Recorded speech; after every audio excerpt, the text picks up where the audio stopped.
Hi friends, எல்லாரும் எப்படி இருக்கீங்க? வெல்கம் பேக் டு மை சேனலுங்க. ஸோ இன்றைக்கி வீடியோவில் வந்து நம்ம என்ன பார்க்க போகிறோம் அப்படின்னாக்கா சொதிதாங்க. ஸோ அதுக்கு தேவையான பொருள்லாம் நான் எடுத்து வச்சிட்டேன். ஸோ என்னென்ன பார்த்துடலாமா? வாங்க வீடியோக்குள்ளே போகலாம். நான் வந்து பார்த்திங்கன்னா இந்த முடி அரை முடியில் வந்து தேங்காய் துருவி வச்சுருக்கேன். ஸோ சொதிக்கு பார்த்திங்கன்னா தேங்காய் பாலில் தாங்க அது செய்வோம். ஸோ நான் தேங்காய் துருவி வச்சுருக்கேன், இன்னும் பால் எடுக்கலை. ஸோ அதுக்கு காய் பார்த்திங்கன்னா முருங்கைக்காய், கேரட், பீன்ஸ், காரத்துக்கு வந்து பச்சை மிளகாய். இது வந்து கீரி போடணும், நான் அப்படியே வச்சுருக்கேன். சின்ன வெங்காயம் தாங்க இதுக்கு போடணும். ஸோ நான் கொஞ்சமாக சின்ன வெங்காயம் எடுத்து வச்சுருக்கேன். ஒரு 10 சின்ன வெங்காயம் எடுத்து வச்சுருக்கேன். ஓகேங்களா? இப்போ வாங்க எப்படி செய்யலான்றதை பார்த்துடலாமா? ஸோ சொதிக்கு பார்த்திங்கன்னா நாம் வந்து பாசிப்பருப்பு வேக வச்சாச்சு. ஸோ பாசிப்பருப்பு வந்து நான் இந்த டம்ளர், இது வந்து 100 டம்ளருங்க. இதில் வந்து நான் அரை டம்ளர் எடுத்திருக்கேன். நான் வந்து 3 பேர் சாப்பிட்ற அளவுக்கு செய்ய போகிறேங்க. உங்கள் வீட்டில் எத்தனை நபரோ அதுக்கு தகுந்த மாதிரி பாசிப்பருப்பு எடுத்துக்கோங்க.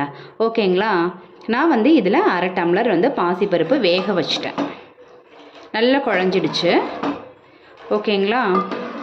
ஸோ இப்போ என்ன பண்ணுறோம் அப்படின்னா, இதில் வந்து இப்போ காய் சேர்த்துக்கலாம்.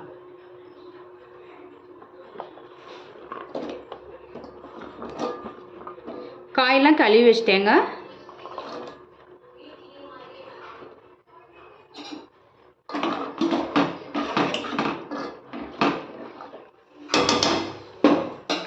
காய் சேர்த்தாச்சு. இப்போ வந்துட்டு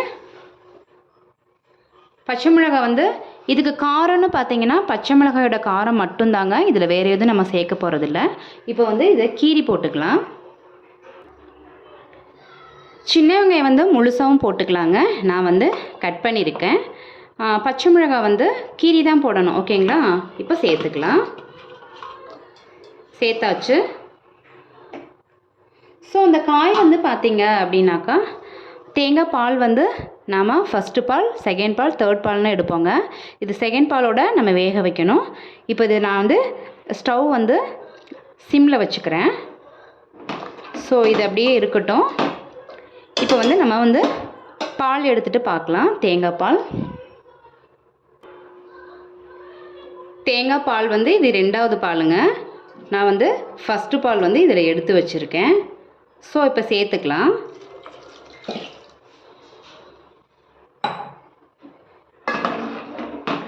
இந்த காய் வந்து தேங்காய் பாலில் தாங்க வேகணும்.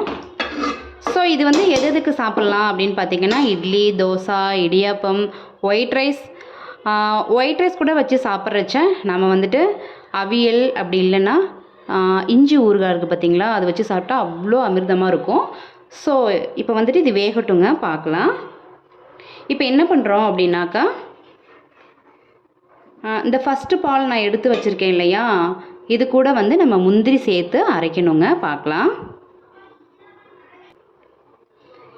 இப்போ தேங்காய் பால் சேர்த்ததும் இது கூட காய்க்கு வந்து உப்பு சேர்த்து வேக வைக்கணுமா அப்படின்னு நமக்கு ஒரு டவுட் வரும் இல்லையா. இதுக்கு வந்து உப்பு வந்து லாஸ்ட்டாக தாங்க சேர்க்கணும். ஏன்னா தேங்காய் பால் வந்து திரிஞ்ச மாதிரி ஆகிடும். அதனால் உப்பு இப்போ சேர்க்க வேண்டாம். ஓகேங்களா? இது நல்லா வேகட்டும். இப்போ என்ன பண்ணுறோன்னா, அந்த ஃபஸ்ட்டு தேங்காய் பால் எடுத்து வச்சதோட நம்ம வந்து முந்திரி சேர்த்து அரைச்சிக்கலாம். இப்போ முந்திரி பார்த்திங்கன்னா நான் வந்து ஒரு 4-5 முந்திரி எடுத்திருக்கேங்க. இப்போ வந்து மிக்சியில் போட்டு அடிச்சுக்கலாம். இப்போ பார்த்திங்கன்னா காய் வந்து நல்லா வெந்துருச்சுங்க. பாருங்கள், நல்ல காய் வெந்துருச்சு. நம்ம பாசிப்பருப்பு சேர்த்தோம் இல்லையா, பாருங்கள் நல்லா குழஞ்சி வெந்துருச்சு. ஸோ நாம் வந்து ஃபஸ்ட்டு தேங்காய் பால் எடுத்து வச்சோம் இல்லையா, அது கூட முந்திரி சேர்த்து அரைச்சாச்சு. பாருங்கள் எவ்வளோ கெட்டியாக இருக்குன்ட்டு. இந்த முந்திரி ஏன் சேர்க்குறோம் அப்படின்னாக்கா நல்லா டேஸ்ட்டாக இருக்குங்க. ஸோ அதுக்கு தான். இப்போ என்ன பண்ணுறோன்னா, சொதிக்கு தேவையான தண்ணி வச்சுக்கலாங்க. இப்போ வந்து ஸ்டவ் வந்து மீடியம் ஃப்ளேமில் வச்சுட்டு இதுக்கு வந்து ஒரு தாளிப்பு பார்த்துடலாங்க. இப்போ என்ன பண்ணுறோம் அப்படின்னா,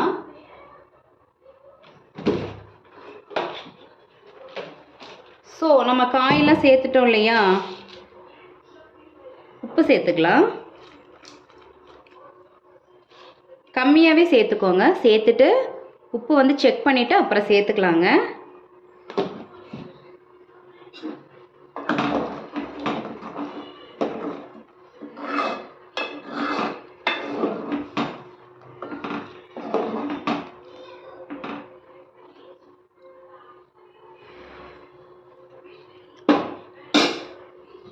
ஸோ உப்பு வந்து கரெக்டாக இருக்குது.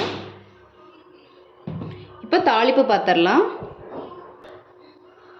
இப்போது தாளிப்புக்கு பார்த்திங்கன்னா நான் வந்து கடாய் வச்சு ஸோ நான் வந்து கோல்டு வின்னர் சேர்த்துருக்கேங்க.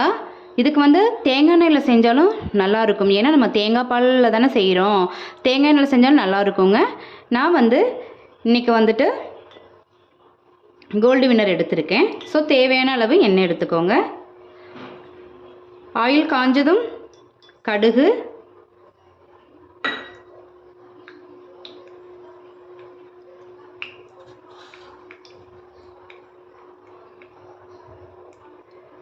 கொஞ்சம் வெந்தயம்,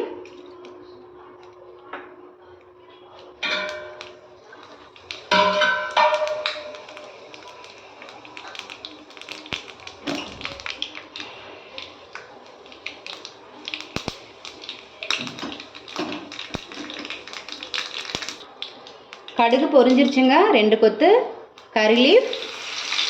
இது கூட பார்த்தீங்கன்னா உலர் திராட்சை,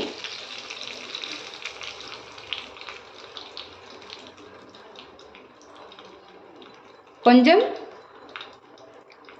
ஜீரகம்,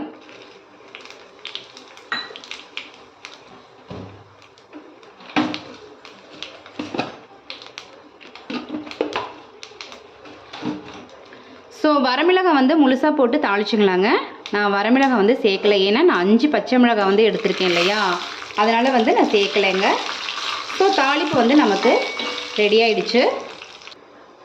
இப்போ தாளிப்பு சேர்த்துக்கலாம்.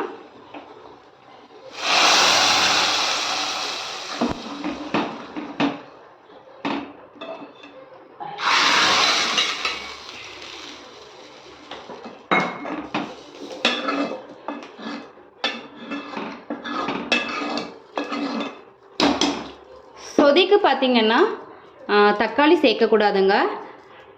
ஸோ இதிலே வந்து நம்ம முந்திரி அரைச்சி ஊற்றுறோம் இல்லையா, அந்த கலர் வந்து சேஞ்ச் ஆகும். ஸோ அதனால் வேண்டி நம்ம மஞ்சத்தூள் சேர்க்க தேவையில்லைங்க. இப்போ ஃபைனலி பார்த்திங்கன்னா கொத்தமல்லி வச்சுருக்கேன், கொத்தமல்லி சேர்த்துக்கலாம். ஸோ அந்த தாளிப்பு போட்டதுக்கப்புறம் மனம் அவ்வளோ அல்டிமேட்டாக இருக்குங்க.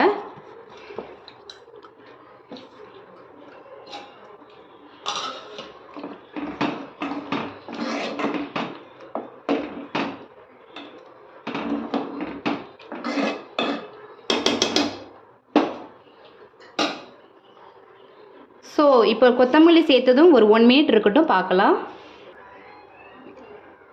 ஸோ இந்த கொத்தமல்லி சேர்த்ததும் பார்த்திங்கன்னா இஞ்சி, இதுக்கு மெயின் இஞ்சி போடணுங்க. நான் இஞ்சி தட்டி வச்சுருக்கேன், சேர்த்துக்கலாம். இது வந்து தாளிப்பு கூட சேர்க்கணும், நான் மறந்துட்டேன். ஒன்றும் இல்லை, இப்போ சேர்த்துக்கலாம்.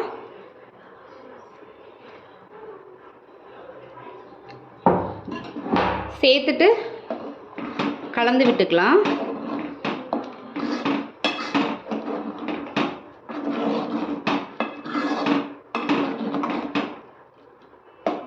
பாருங்கள், இதுவே வந்து நிறம் மாறிடுங்க. ஸோ ஒரு 1 மினிட் இருக்கட்டும், பார்க்கலாங்க. ஸோ நமக்கு சொதி வந்து ரெடி ஆயிடுச்சுங்க. நான் ஸ்டவ் வந்து ஆஃப் பண்ணிக்கிறேன். ஸோ இன்றைக்கி வந்து நம்ம வீட்டில் என்ன அப்படின்னு பார்த்தீங்கன்னா தோசை தாங்க. இட்லி, தோசை, இடியாப்பம், ஒயிட் ரைஸ், இது எல்லாத்துக்குமே பார்த்தீங்கன்னா இந்த சொதி வந்து அவ்வளோ அல்டிமேட்டாக இருக்குங்க, சூப்பராக இருக்கும். ஸோ ஒன்ஸ் நீங்கள் இந்த மாதிரி ட்ரை பண்ணி பாருங்கங்க, அவ்வளோ சூப்பராக இருக்கும்.